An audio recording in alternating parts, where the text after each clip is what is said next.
Assalamualaikum warahmatullahi wabarakatuh. Perkenalkan, saya Dani Andriana Rafat dari Universitas Nasional Jakarta Selatan.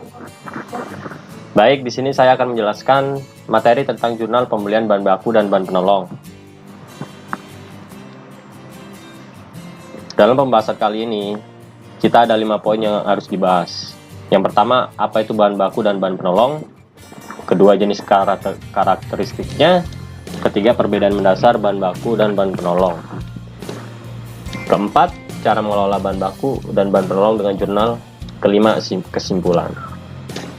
Baik, apa itu bahan baku dan bahan penolong?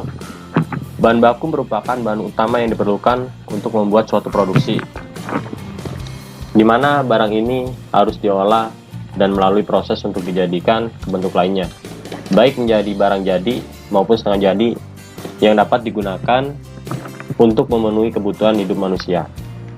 Sedangkan pengertian untuk bahan penolong sendiri merupakan bahan yang diperlukan untuk memenuhi proses produksi yang harus dimanfaatkan untuk waktu tertentu. Misalnya, ketika perusahaan ingin meningkatkan efisiensi dalam sebuah produksi, lalu apa saja yang membedakan keduanya? Misalnya ketika bisnis Anda memproduksi keripik tempe, di mana bahan bakunya adalah tempe, tepung, garam, merica, dan minyak goreng. Sedangkan untuk bahan penolongnya adalah peniris minyak atau tisu minyak yang membantu menyerap sisa minyak sebelum dibungkus. Kita lanjut slide berikutnya. Jenis dan karakteristiknya. Bahan baku langsung atau direct material merupakan bahan baku yang menjadi bagian dari barang yang dihasilkan, di mana biaya yang dikeluarkan untuk pembelian bahan baku ini terkait erat dan sebanding dengan barang yang dihasilkan. Sedangkan bahan baku tidak langsung atau indirect material merupakan bahan baku yang berperan penting dalam suatu proses produksi, namun tidak langsung terlihat pada barang jadi yang dibuat.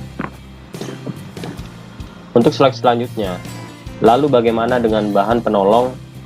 Nah, pasti di kalangan masyarakat beranggapan bahwa bahan penolong ini mirip dengan indirect material.